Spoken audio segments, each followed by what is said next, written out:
नमस्कार दोस्तों, स्वागत है आपका आपके अपने यूट्यूब चैनल मनप स्टोरीज में। दोस्तों, ये कहानी है ये प्यार नहीं आसान और इसके 6 पार्ट अपलोड हो चुके हैं। दोस्तों, ये 7वां पार्ट है और पिछले 2-3 दिन से वीडियोस नहीं आ रही हैं। दोस्तों, इसके पीछे रीज़न था कि मैं बहुत बिजी थी।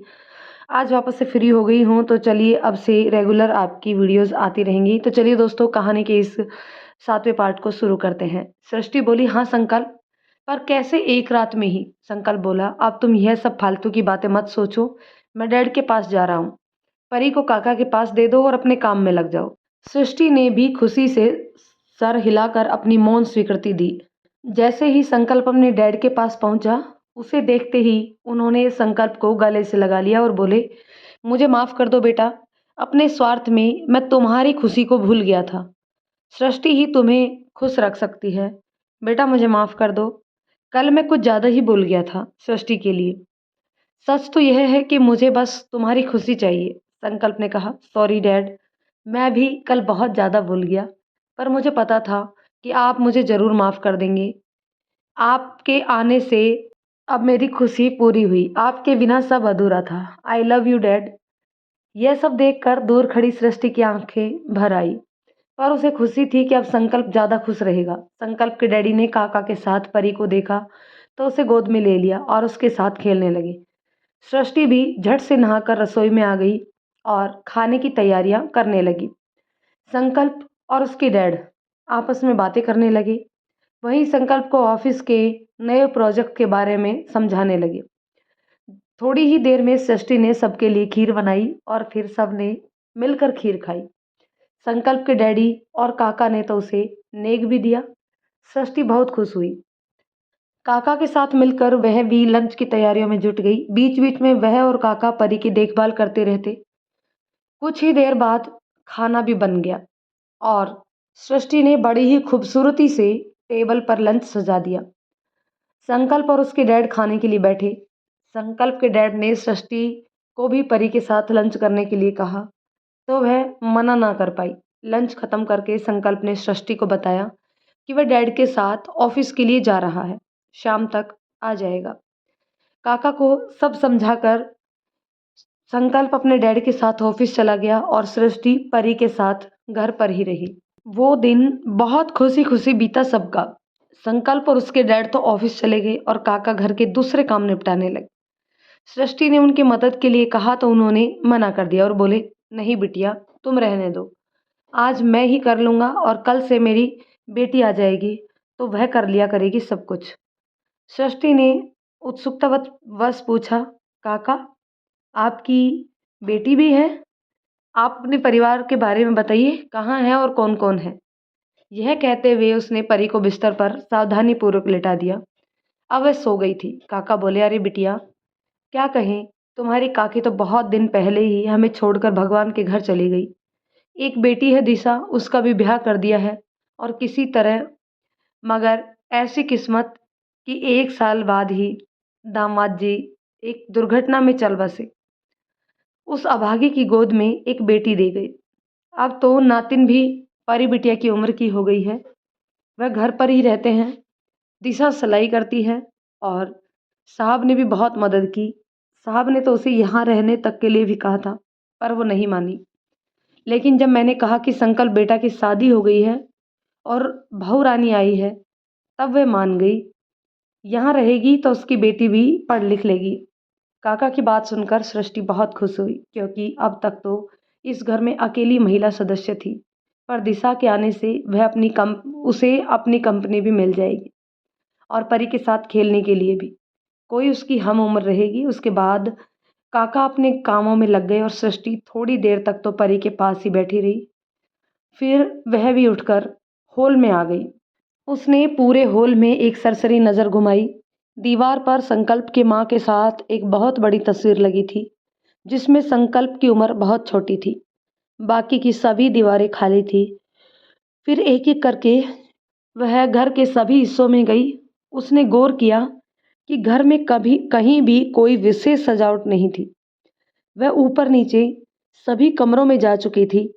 बस संकल्प के डैडी का कमरा था जिसमें जाने की उसकी हिम्मत ना हुई।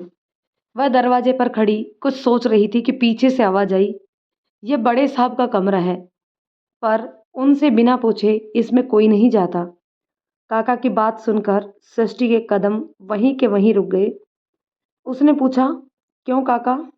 काका बोले, यह तो पता नहीं बिटिया, मैं तो बस सुबह एक बार जाता हूँ सफाई के लिए, और वैसे कोई खास बात नहीं है। यह भी बाकी कमरों की तरह ही है। सृष्टि ने झट से पूछा, काका सारे कमरे, सारा घर सूना सूना क्यों है? सारी दीवारें खाली पड़ी है, ना कोई तस्वीर, ना कोई सजावट। काका ने कहना शुरू किया, बड़े साहब को साज सज्जा बहुत पसंद थी, पर जब से बड़ी बहू जी गई हैं, उन्होंने सारी तस्वीरें सजावट हटा दी। सृष्टि वापस हॉल में आ गई और सोफे पर जा बैठी। काका भी अपने कामों में लग गए। वह बैठी बैठी संकल्प के डैडी के बारे में सोचने लगी। कल से उनके व्यवहार में जो परिवर्तन हुआ था, वह मामूली बात नहीं थी, और अचानक कैसे हो सकता है? या तो कुछ बहुत बड़ा हुआ है, या फिर होने वाला है, वरना जो इंसान उसे मारने तक की धमकी दे रहा हो, उसी के साथ भला कैसे रह सकता है? और वह अपना दिमाग चलाने लगी। तभी परी की आवाज़ आई और वह उनके पास चली गई। वह उसे चुप कराकर उसके साथ खेलने लगी। इसी बीच संकल्प का फ़ोन आया। सॉरी सृष्टि, काम में बिजी हो गया था, इसलिए फ़ोन नहीं कर पाया। तुम दोनों कैसे हो? कोई प्रॉब्लम तो नहीं हो रही है ना? सृष्टि ने कहा, संकल्प तुम परेशान ना हो, यहाँ सब ठीक है। और फिर काका है ना? वैसे तुम घर कब तक आओगे? उसने बड़ी अधीरता के साथ कहा। संकल्प बोला, जल्दी आने की कोशिश करूंगा, पर वक्त तो लगेगा। तुम अपना और परी का ख्याल रखना। संकल्प से बातें करके सृष्टि थोड़ा उदास हुई, पर वह जानती थी कि ऑफिस जाना कितना जरूरी है। परी को लेकर सृष्टि हॉल में आ गई। तब तक शाम भी दस्तक दे चुकी थी। सृष्टि के लिए करने के लिए कुछ ज़्यादा नहीं था। वह परी के साथ खेल रही थी कि उसका फ़ोन बजा। उसे लगा शायद संकल्प का फ़ोन हो, पर संकल्प का फ़ोन नहीं था। उसने फ़ोन उठा लिया, लेकिन उधर से बड़ी ही संजीदा और भयानक आवाज़ आई, आखिर तुमने इस घर में एंट्री कर ही ली। सृष्टि बोली, तुम कौन हो और मेरे यहाँ आने से तुम्हें क्या मतलब? फ़ोन पर दूसरी तरफ एक भद्दी और डरावनी हंसी गूंजी, जिससे सृष्टि डर गई और फ़ोन काट दिया। उसे समझ नहीं आया कि कौन हो सकता है। उसके आने से किसे दिक्कत होगी? ताई? नहीं नहीं, वह कैसे हो सकती है? उन्होंने ही तो मुझे यहाँ भेजा है। तो क्या संकल्प के डैडी? हे भगवान, ये मैं क्या सोच रही हूँ? माना कि पहले वह मेरे खिलाफ थे, पर कल ही तो उन्होंने मुझे और परी को अपना लिया, और ऐसा कुछ भी नहीं कहा कि मुझे लगे कि वह नाराज है। फिर कौन हो सकता है? उसने सोचा संकल्प को बता दूं, कहीं कोई बड़ी समस्या ना हो जाए। लेकिन तभी फिर उसी नंबर से फ़ोन आने लगा। वह फ़ोन हाथ में लिए इसी उलझन में थी कि फ़ोन उठाए या नहीं। तभी काका, बिटिया तुम्हारा फ़ोन बज रहा है। इतना सुनते ही सृष्टि चौंकी। हाँ काका, कोई अनजान नंबर है। तब तक फ़ोन भी कट गया था, लेकिन दोबारा फ़ोन की घंटी बजने लगी। काका वहीं खड़े थे। उसने सोचा उठा लूं, बात करने से पता तो चल सकता है कि कौन है, और उसने फ़ोन उठा लिया। उधर से आवाज़ आई, बहुत देर लगा दी फ़ोन उठाने में, डर गई हो शायद। वैसे मुझे इस तरह की हिमाकत पसंद नहीं है। सृष्टि ने सख्ती से कहा, तुम्हारी पसंद नापसंद से मुझे कोई मतलब नहीं है, और डरना मैंने कभी सीखा नहीं।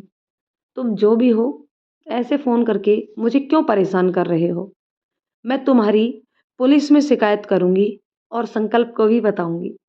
सृष्टि के ये कहते ही वह आदमी ठाके लगाकर हंसने लगा। फिर बोला, ना ना ना, ऐसी गलती बिल्कुल मत करना, वरना तुम्हारी प्यारी सी बेटी, तुम समझ रही हो ना? सृष्टि एक पल तक खामोश थी।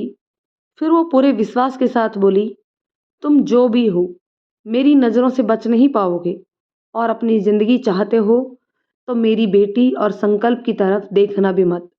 दोबारा फ़ोन करके तुमने बहुत बड़ी गलती कर दी। तुम्हें ये पता होना चाहिए कि मैं कौन थी। उस शख्स ने कहा, तुम जितना चाहो मर्जी बोलो, पर तुम्हें अंजाम तो भुगतना ही होगा। और फ़ोन कट गया। सृष्टि बहुत परेशान हो गई। पूरी बातचीत के दौरान सृष्टि उस आवाज़ और उसके लहजे से उसे पहचानने की कोशिश कर रही थी, पर समझ नहीं आ रहा था। उसने दोबारा फ़ोन लगाया, पर फ़ोन बंद आ रहा था। उसने तुरंत संकल्प को फ़ोन करके सारी बात बताई, तो संकल्प तुरंत घर आ गया। उसने पुलिस को भी फ़ोन करके उस नंबर का पता लगाने के लिए कहा। संकल्प बोला, सृष्टि तुम परेशान मत हो, जल्दी ही वो पकड़ा जाएगा, तुम दोनों को कुछ नहीं होगा। सृष्टि बोली, परेशान तो उसे होना पड़ेगा, एक बार पता चल जाए बस कि वो है कौन। अच्छा हुआ तुम आ गए, मुझे बस परी की फिक्र हो रही थी। संकल्प बोला, और मुझे तुम दोनों की। सृष्टि यह सुनकर मुस्कुराई। तभी संकल्प के डैडी आ गए और आते ही, क्या हुआ संकल्प बेटा? सृष्टि, ठीक तो है ना? तुमने फ़ोन किया था पर मैं उठा नहीं पाया।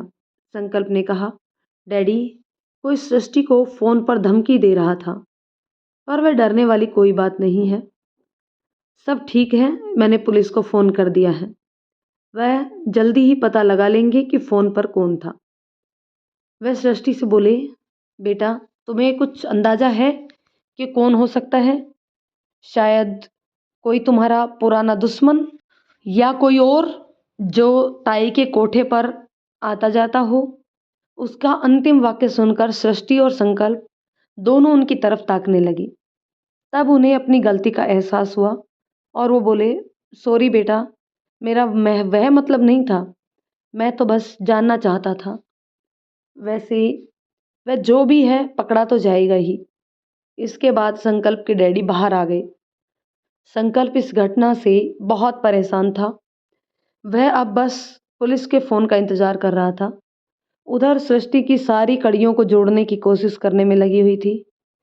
थोड़ी देर में संकल्प को फ़ोन आया। संकल्प ने सृष्टि से जल्दी लौट कर आने की बात कही और चला गया।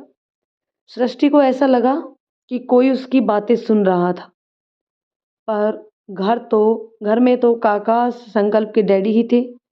शायद ये महज वहम हो, यह सोचकर वह इस बात को नज़रअंदाज करने लग गई। कुछ देर बाद संकल्प वापस लौट आया। सृष्टि ने उससे पूछा, क्या हुआ, कहाँ गए थे? संकल्प ने कहा, पुलिस स्टेशन गया था। वह नंबर किसी जगदीश नाम के व्यक्ति का है, जो 2 महीने पहले ही मर चुका है, एक कार एक्सीडेंट में। सृष्टि ने निराशा से आंखें बंद कर ली। फिर कहा, वह जो भी है, इतना ना समझ भी नहीं है, पर उसका मकसद क्या है? संकल्प भी सोचने लगा, पर कोई फैसला ना ले सका। वह बोला, सृष्टि, तुम भी सो जाओ, टेंशन ना लो, कल देखते हैं। सृष्टि ने कहा, हाँ ठीक है, पर वह सोई नहीं। संकल्प और परी सो गए तो उसने ताई को फ़ोन किया और सारी बात बताई। ताई ने कहा कि वह उसे जल्दी ही पता करके बताएगी। सृष्टि को जिस पर शक था, उसका नाम लेना मुमकिन नहीं था, वो भी तब तक जब तक कि उसके पास कोई ठोस सबूत ना हो। उसने सोते हुए संकल्प और बेटी परी को देखा, फिर मन ही मन फैसला कर लिया, अब तुम्हें दूर नहीं जाने दूंगी, कोई कुछ भी कर ले। तमाम शंका और डर को लिए सृष्टि को जाने कब नींद आई पता ही नहीं, पर सुबह उसकी आंखें जल्दी ही खुल गई। नींद न पूरी होने की वजह से उसकी आंखें लाल हो गई थी और वह उन्हें मलते हुए बार बार फैलाती और खुद को दिलासा देती कि सब ठीक है। उसकी इस उठापटक से संकल्प की भी आंखें खुल गई और बोला, क्या सृष्टि, क्या कर रही हो? चुपचाप सो जाओ। सृष्टि कुछ ना बोली। थोड़ी देर तक बिस्तर पर बैठी बैठी अपने विचारों के भंवर में उलझी रही। फिर चुपके से उठकर रसोई में आई तो देखा काका चाय बनाने जा रहे थे। उसे देखते ही बोले, अरे बिटिया, कुछ चाहिए क्या? आवाज़ लगा देती मुझे। सृष्टि बोली, नहीं काका, बस ऐसे ही। ये चाय? काका बोले, बड़े साहब के लिए बना रहा हूँ, उन्हें बाहर जाना है। सृष्टि सोच में पड़ गई, इतनी सुबह कहाँ जाएंगे? वह सोच ही रही थी कि काका ने कहा, बिटिया परेशान ना हो, मैं कर लूँगा। सृष्टि ने कहा, जी काका, और वह वापस अपने कमरे में आ गई। संकल्प और परी दोनों चैन से सो रहे थे। सृष्टि उन्हें देखती रही, फिर वह जल्दी से उठी, फ़ोन लिया और बाहर आई। उसने देखा संकल्प के डैडी अभी चाय पी रहे थे। उसने काका से कहा था कि वह मॉर्निंग वॉक के लिए जा रही है। परी उठे तो उसे फ़ोन करके बता दे। काका ने कहा, ठीक है।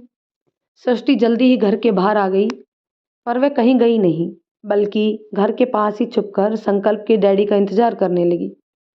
उसे डर भी लग रहा था कि कहीं किसी को कुछ पता न लग जाए। संकल्प तो बहुत नाराज़ होगा इस बात से, पर क्या करती? इस वक्त उसे यही ठीक लगा। थोड़ी देर में संकल्प के डैडी निकले, पर यह क्या, वो तो गाड़ी में थे। सृष्टि चाहे भी तो उनका पीछा नहीं कर सकती थी। उसे अपनी इस बेवकूफ़ी पर बहुत गुस्सा आया और वह वापस घर आ गई। संकल्प और परी सो ही रहे थे। वो खिस के मारे नहाने चली गई। इसी बीच परी उठ गई और संकल्प भी। वापस आकर सृष्टि ने दोनों को कहा कि वो फ्रेश होकर आए, तभी कुछ मिलेगा खाने को। वह परी को लेकर बाथरूम की तरफ चली गई। सब कुछ सामान्य तरीके से चल रहा था, कहीं कोई गड़बड़ नहीं थी। संकल्प बैठा अखबार में नजरें गड़ाए और साथ ही साथ चाय भी पी रहा था, जबकि सृष्टि परी को नाश्ता करवा रही थी। उसने कहा, संकल्प, डैडी सुबह सुबह कहाँ जा सकते हैं? संकल्प ने कहा, मॉर्निंग वॉक पर गए होंगे। और कहाँ? सृष्टि बोली। अच्छा, वॉक पर गाड़ी लेकर जाते हैं क्या? संकल्प ने कहा, गाड़ी लेकर गए हैं। तब सृष्टि बोली, हाँ, डैड आज सुबह ही गाड़ी लेकर कहीं गए हैं। पर संकल्प अखबार में ही नजरें गड़ाए रहा। उसने ध्यान नहीं दिया और बोला, तुम टेंशन ना लिया करो, यह बातें होती रहती हैं। उसी वक्त सृष्टि का फ़ोन बजा। सृष्टि ने देखा, यह एक अनजान नंबर था। वह फिर से डर गई। उसे देख संकल्प ने पूछा, किसका है? तो उसने हाथ से रुकने का इशारा किया। फ़ोन रिसीव करते उधर से आवाज़ आई, तुम्हें क्या लगा पुलिस में जाओगी और पुलिस मुझे पकड़ लेगी? हा हा हा, बहुत भोली हो। मैंने कहा था ना, मुझे पकड़ना आसान नहीं है। फिर भी तुमने वही गलती की जिसके लिए मैंने तुम्हें मना किया। और सृष्टि उसकी बातों पर ध्यान न देकर उसकी आवाज़ को पकड़ने की कोशिश कर रही थी। और इतनी बातें सुनने के बाद वह काफ़ी आश्वस्त हो गई थी कि वह बोली, मैंने क्या किया और क्या नहीं, यह भूल जाओ। पर तुम्हें मैंने कहा था ना कि मुझे समझने में गलती कर रहे हो। मैं संकल्प नहीं हूँ। संकल्प ने सृष्टि के हाथों से फ़ोन छीन लिया और उस इंसान पर चिल्लाने लगा, तुम कौन हो? सृष्टि ने तुम्हारा क्या बिगाड़ा है? तुम क्या चाहते हो? पर उस इंसान ने बिना कोई जवाब दिए फ़ोन बीच में ही काट दिया। संकल्प गुस्से में भर गया और उसे गालियाँ देने लगा। सृष्टि ने उसे शांत करवाया और बोली, संकल्प शांत रहो। मुझे यह हम में से किसी को कुछ नहीं होगा। वह जल्दी ही पकड़ा जाएगा, लेकिन कैसे सृष्टि? संकल्प ने बेचैनी से खड़े होते हुए कहा, वह हर बार नंबर बदल देता है और कोई पहचान भी नहीं है उसकी। सृष्टि ने उसे जोर से गले लगाते हुए कहा, नफरत कितनी भी बड़ी क्यों ना हो संकल्प, प्यार के आगे उसे हार माननी ही पड़ती है। उसी तरह मुजरिम कितना ही शातिर क्यों ना हो, सृष्टि द ग्रेट के आगे उसकी एक नहीं चलेगी। संकल्प ने मुस्कुराते हुए कहा, हाँ, तुम तो जासूस व्योमकेश बख्शी बन गई हो ना? सृष्टि भी हंसने लगी और बोली, चलो तुमने मुझे माना तो। संकल्प ने कहा, सृष्टि, मैं तुम्हें कुछ नहीं होने दूंगा। उसी वक्त बाहर कुछ आवाज़ सुनाई दी। संकल्प और सृष्टि एक दूसरे की गिरफ्त से अलग होते हुए बाहर आए। तब तक काका एक लड़की और एक छोटी बच्चे के साथ हॉल में आ चुके थे। संकल्प और सृष्टि को देखते ही बोले, बिटिया, यह हमारी बेटी दिशा है और यह उसकी बेटी जीनल। सृष्टि दोनों को देखकर बहुत खुश हुई। दिशा की बेटी जीनल बहुत प्यारी लग रही थी। वह अपनी माँ का दुपट्टा पकड़े उसके पीछे छुपने की कोशिश कर रही थी। सृष्टि उसके पास गई और उसका हाथ पकड़कर बोली, तुम तो बहुत भोली हो। और वह झट से बोली, नहीं, जीनल हूँ। उसके इतना बोलते ही सब हंस पड़े। दिशा ने कहा, दीदी, आप सच में बहुत अच्छी हैं।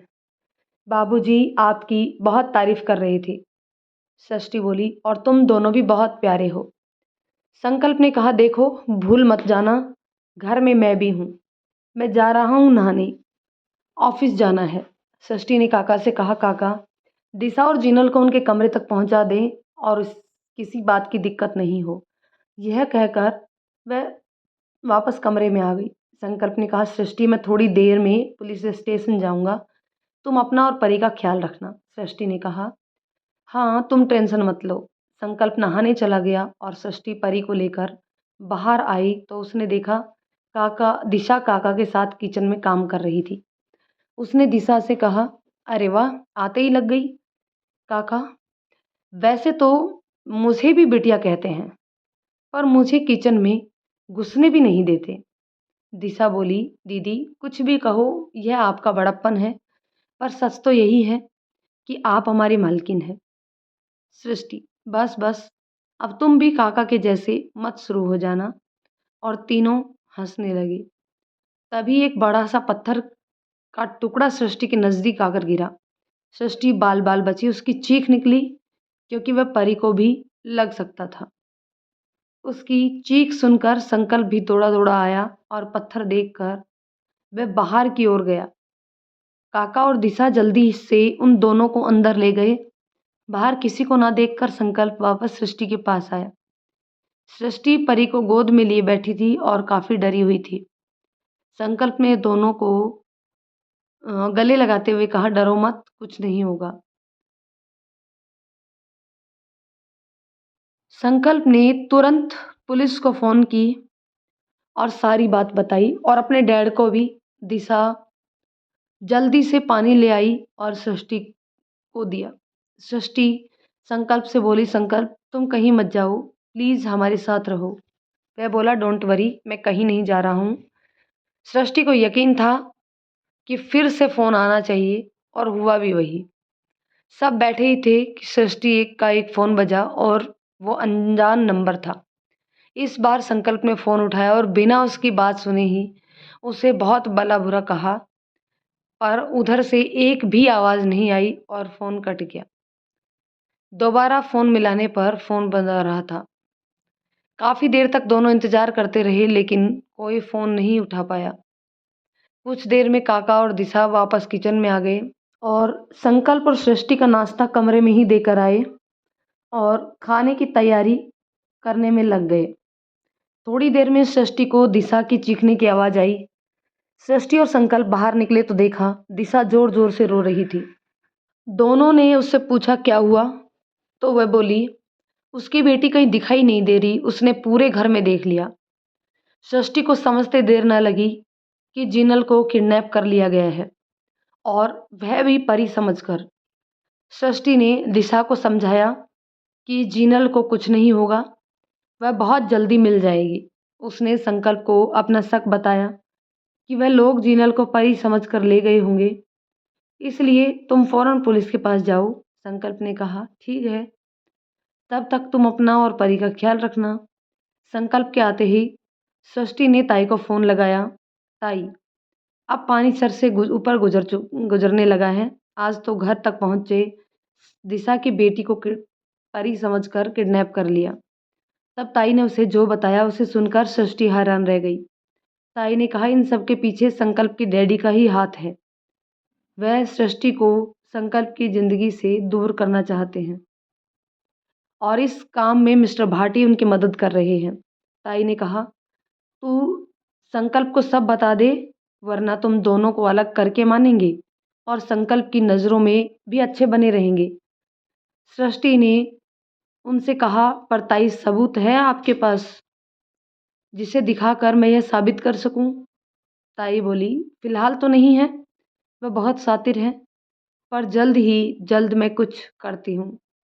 तब तक तुम ध्यान रखना, और एक बात कि तुम्हें मजबूर करने के लिए वह संकल्प को भी नुकसान पहुंचा सकते हैं। तो दोस्तों, कहानी के इस पार्ट को हम यहीं पे ख़त्म करते हैं। मिलते हैं एक और पार्ट में, तब तक के लिए कहानी कैसी लग रही कमेंट करके ज़रूर बताइएगा। कहानी पसंद आए तो उसे लाइक और शेयर करें। यदि चैनल पर नए हैं तो प्लीज़ चैनल को सब्सक्राइब ज़रूर कर लें।